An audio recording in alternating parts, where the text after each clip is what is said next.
Hello, friends. It's time for Talk Fort Dodge, the show that uncovers the stories behind the houses and the heart of our community. I'm Jeremiahjcondon. And I'm Todd McCubbin. Today, we're going to learn all about the county recorder. And before we do that, Jeremiah, let's do a quick market update. What's going on in the market this week? All right. Active listings in Fort Dodge is at 61. That's been pretty steady lately. Yep. We have 55 pending houses in Fort Dodge right now.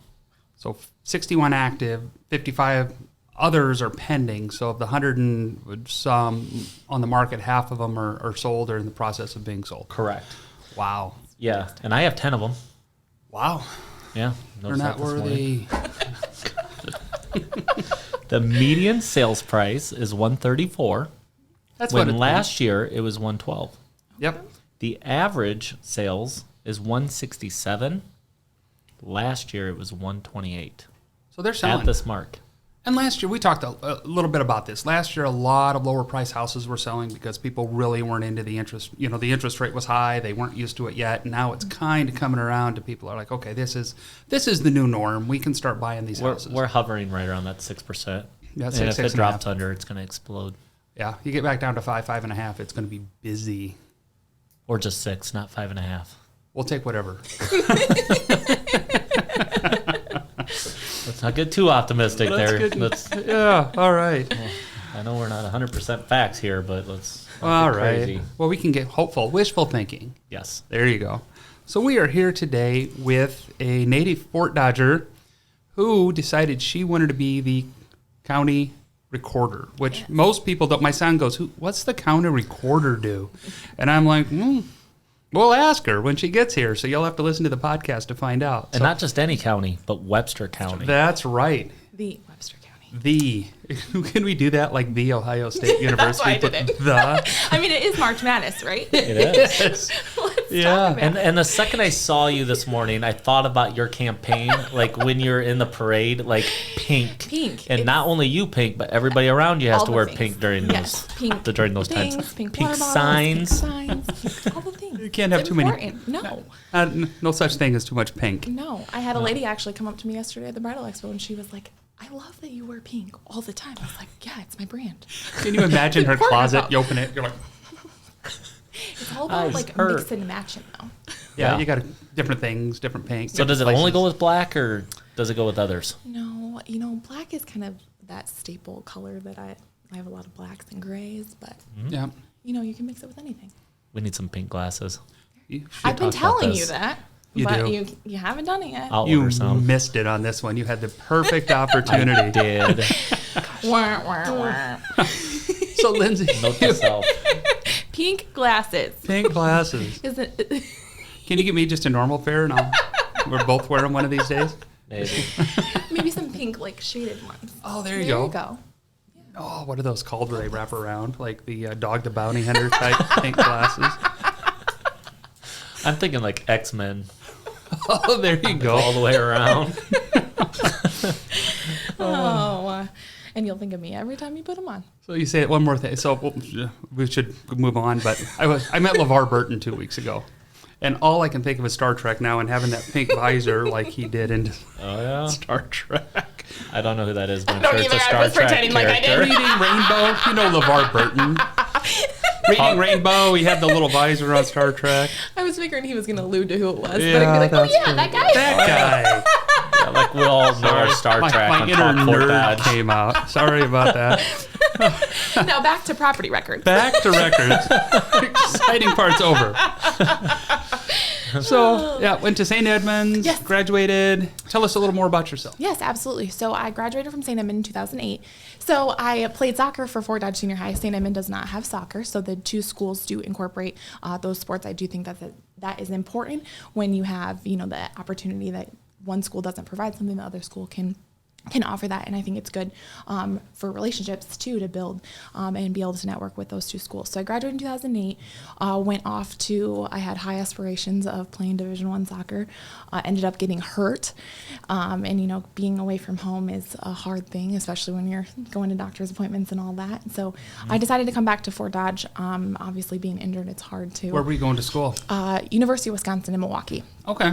So it was really hard to like have that love for the game when that was all I did. I mean, when I was in high school, I was in Des Moines 2 and 3 times a week playing for a club program, and so having that, getting that love for the game back is what I really needed. And Willie McGowan was the coach for Iowa Central at the time, and he was actually recruiting me before, but he was like, I'm here as a backup if you need. So that was fantastic that he had that opportunity for me. So I went to Iowa Central, got my love back for the game, and then ended up at Northwest Missouri State in Maryville, Missouri. So go Bearcats. That school did a lot for me, and I'm very proud to be an alumni of Northwest. But then from there, I moved back, also getting injured at the same time. And so I have had too many concussions, so I could no longer play. I went 6 months with no physical activity. So that was fabulous. But then in my senior season, I was actually brought on as a student assistant coach, so that was fun. And then with that, I was able to, there was an opening for the head soccer coach at Fort Dodge Senior High. So one of my teammates at Northwest, she had moved back here. So we coached, co-head coached for 2 seasons for the Fort Dodge Senior High women's soccer team. So that was fun. So, yeah. And then I've been back here ever since. Well, it's awesome having someone like you back. You're an asset to the community, and it's fun just getting to know a little more about you. Absolutely. So tell us about your role as the Webster County Recorder. What responsibilities does that entail? Yeah, we have a wide gamut of things that we do. We record property records. So any document, once you guys sell the properties, those documents get recorded in the office. As both of you know, you come in frequently. But then we also do vital records. So we issue birth certificates, death certificates, and marriage licenses. So we have great rapport with the funeral homes in the region as well. And then we also do hunting and fishing licenses, and then we register and title boats, snowmobiles, and ATVs. Wow. So it's like, whoa, wide gamut of all the things. You never know who's going to walk in the door. You don't. And I think that's one of my favorite parts about the job, is because there's no 2 days that are the same. So. Yep. And there's a lot more to it than people would think, because I always joke and I give her crap about it, but I go in there and it's like I'm getting graded that I didn't make. I'm like, I didn't fill this out, I had nothing to do with it, but you need to check it to make sure I did everything right. And I did. You need another $5, sir. That's right. I will say that I have one of the best teams.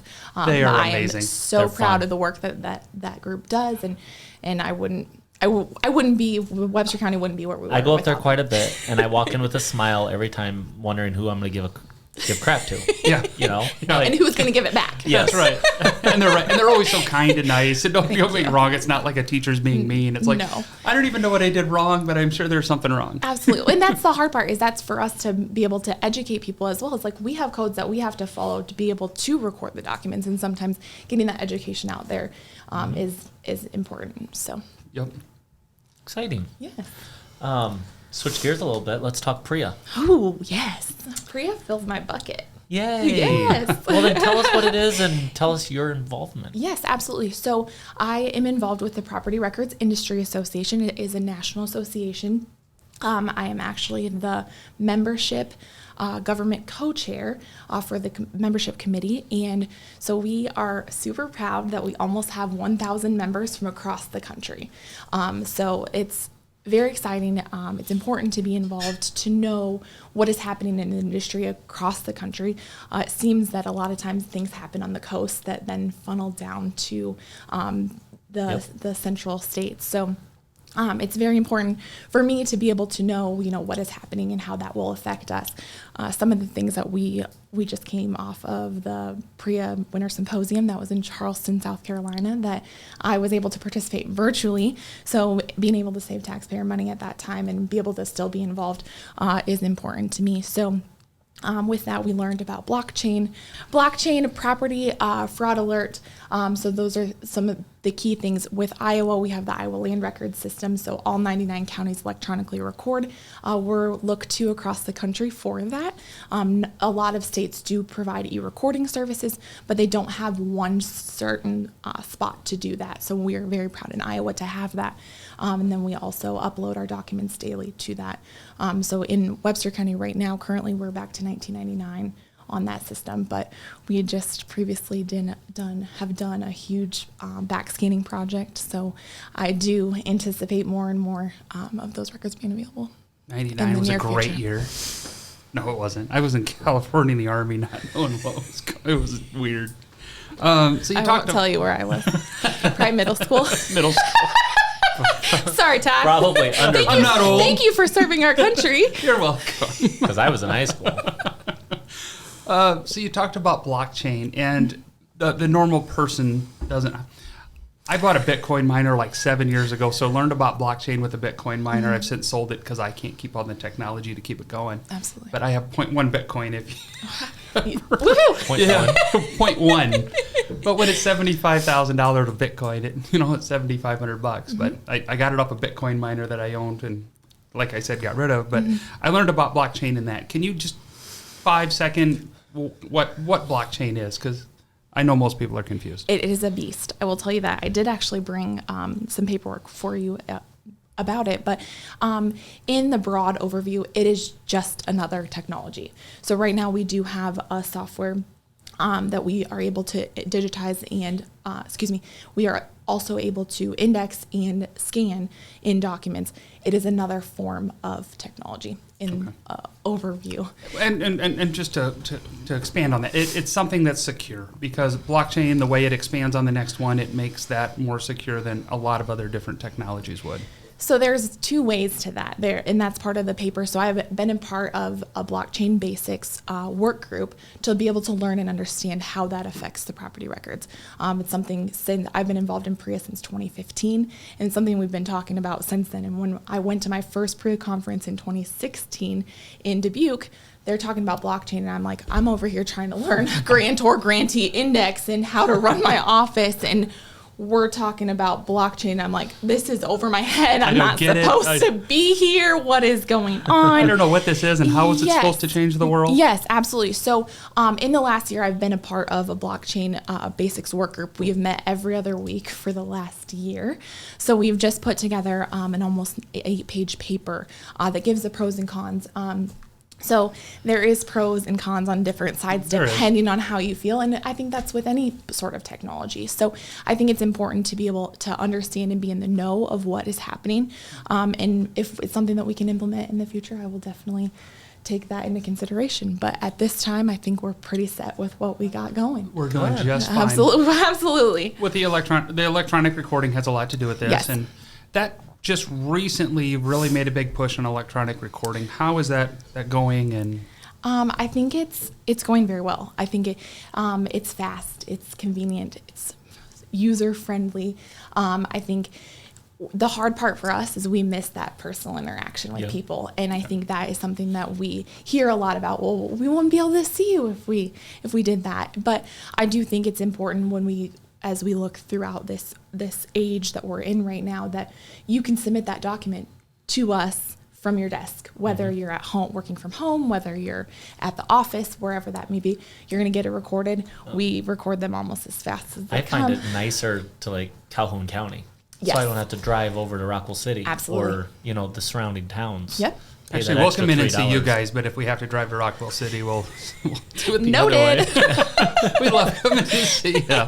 Thank you. No, it is really handy when you have something, Hamilton County, Calhoun County. I've got quite a few transactions out of county right now, and makes a difference. Absolutely. Well, and the thing is, too, is it's a $3 fee to e-record on top of the recording document fees. So it's not like it's a huge expense either. Cheaper than gas. Yes. Yeah. Well, speaking of technology, when you took over, did you have to upgrade anything? We did. So we actually went from, we had two different types of software. So we had an indexing software and we had a scanning software. And our indexing software was outdated. It wasn't getting updated. We were one of the last counties in Iowa to make any decisions. And I went to the board and I said, we can be in the driver's seat and decide what we're going to do, or we can sit and wait and then be told, hey, we're no longer supporting this. You then have to figure it out. So I'm very proud of that. The team did an excessive amount of work. I was actually pregnant with our first child during that time, and I was working from home because Dr. O'Connor told me I could not work anymore. And I'm like, yeah, I don't think that's going to happen. And he's like, the software update will be there when you get back. And I was like, I don't think you understand. I have 30,000 legal descriptions to parse right now, because that was one of the other things that we had to do with this new software. So, yeah. So thank goodness for our IT team. Allison and our IT team, she took 15,000 and I took the other 15,000, and away we went. How many can you get through in a day? Yeah, I'm blurring that part of my life out. We're just going to forget about that. We're just going to say we made it through. You got her done. Success. Well, you just brought it up, so Yes. let's talk work-life balance. Yeah. How do you do it? I think work-life balance in any role is tough. You know, I talk about that all the time, is there's no manual. There's no manual of how to raise children. And raising children now is very different than our parents raising children. So it's something, I will be honest with you. Or Todd raising his children. Yeah, those poor kids. Sorry to cut you off. Da, da, da. Wah, wah, wah. Thanks. No, but I do. I think get focused. Wow, I'm old.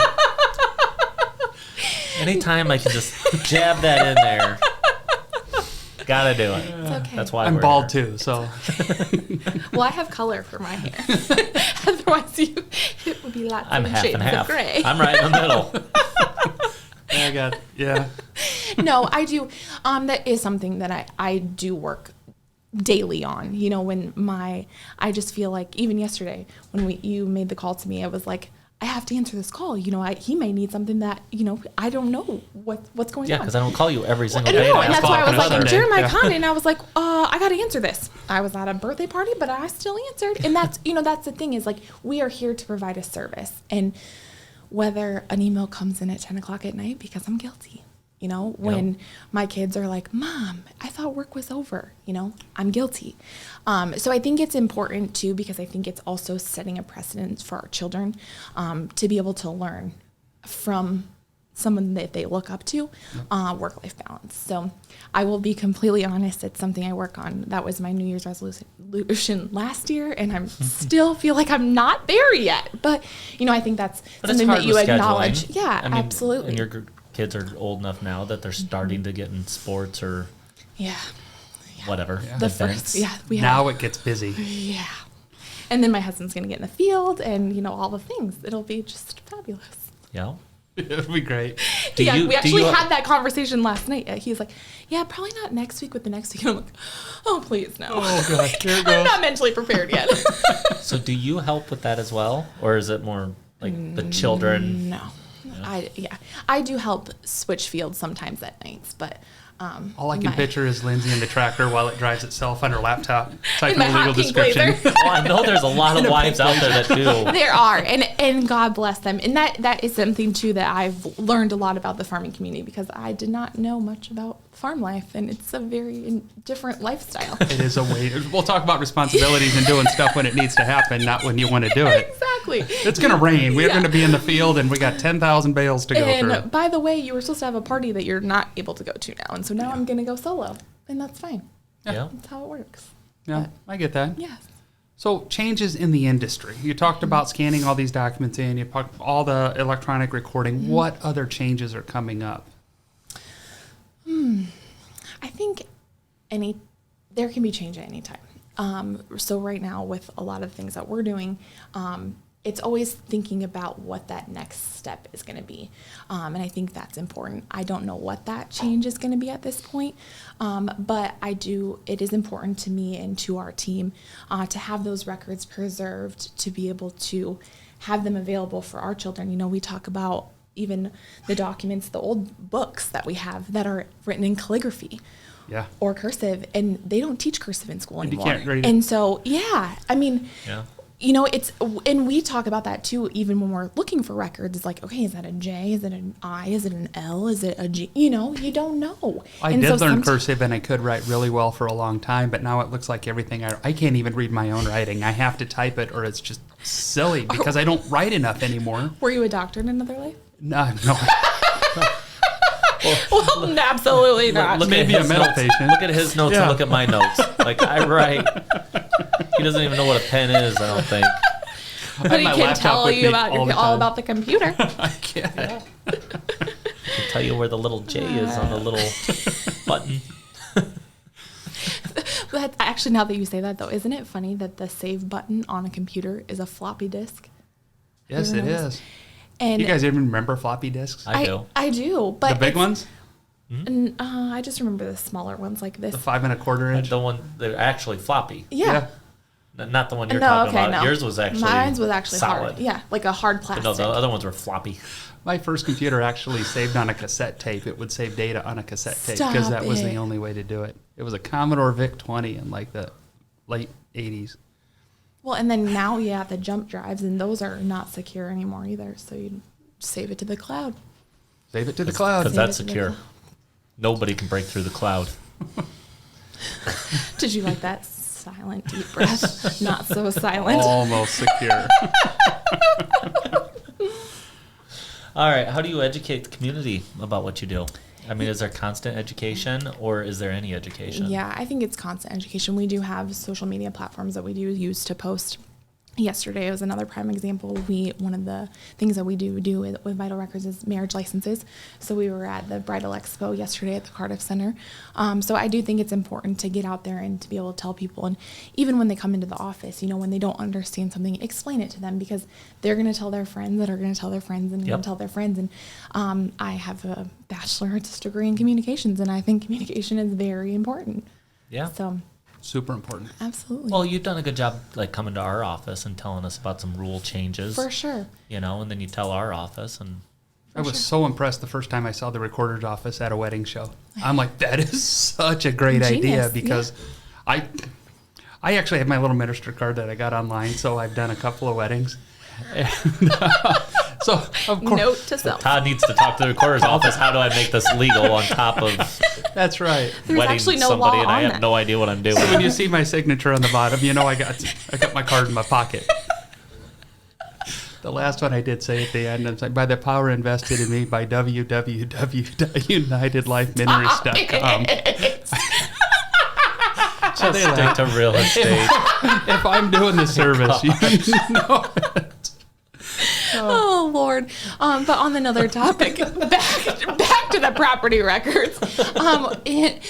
It'll be 3 years ago in July, we did start a PRIA local chapter. So that's the Property Records Industry Association.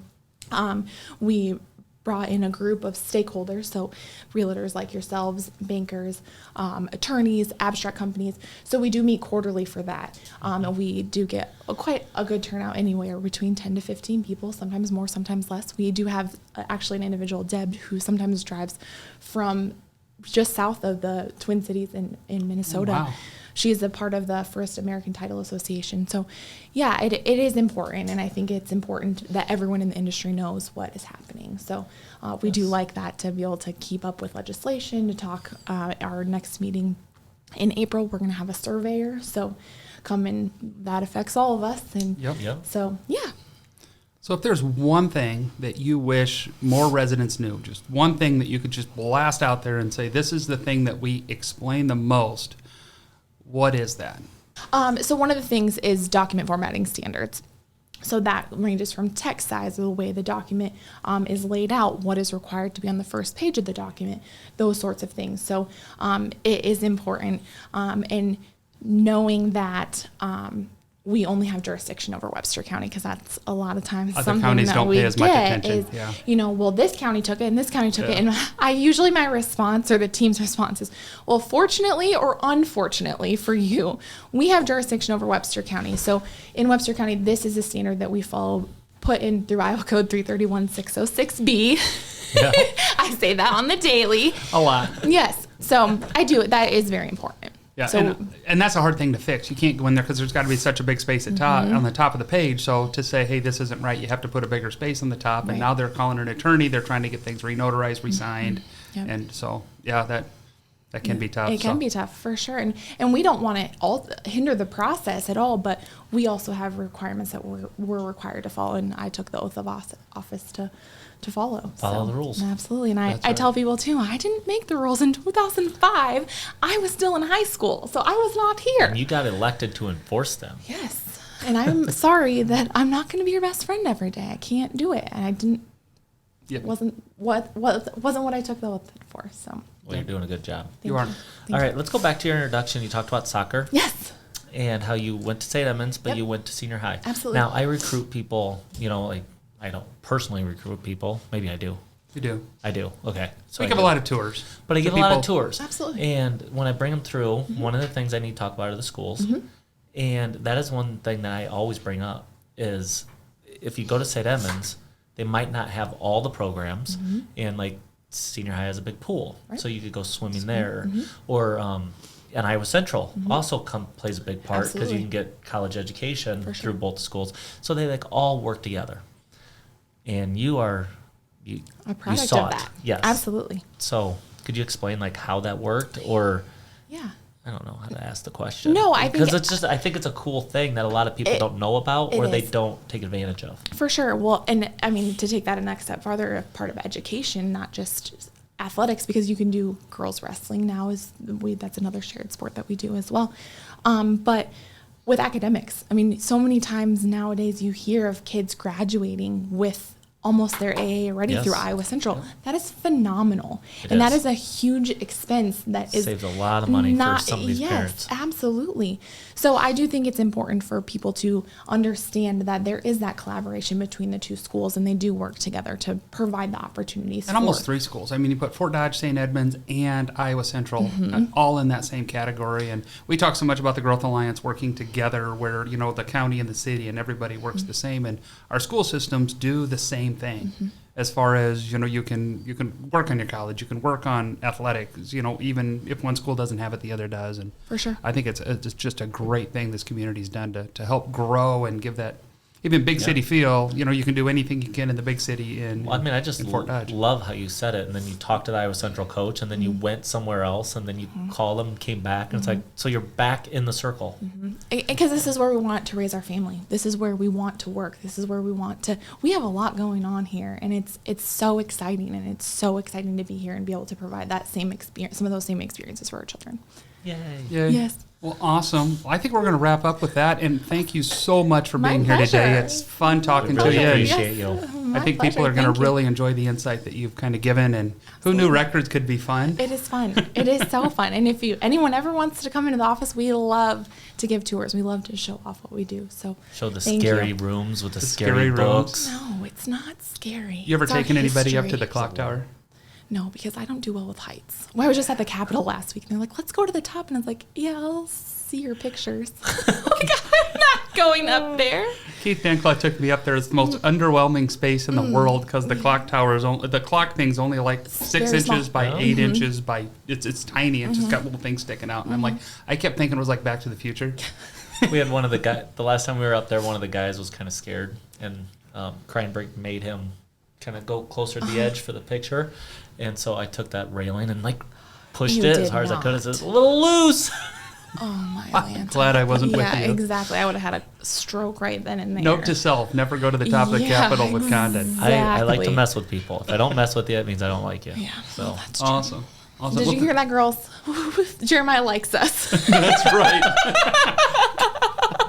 Now they know. Now Now the we truth know. is out. Awesome. Thanks for being here. We'll Thank see you you soon. so much. thank you. That's a wrap at today's episode of Talk Fort Dodge. Stay connected with us on social media and join us next time as we continue exploring Fort Dodge's stories through the lens of 2 lifelong Dodgers. I'm Jeremiah Condon. And I'm Todd McCubbin, and this is Talk Fort Dodge.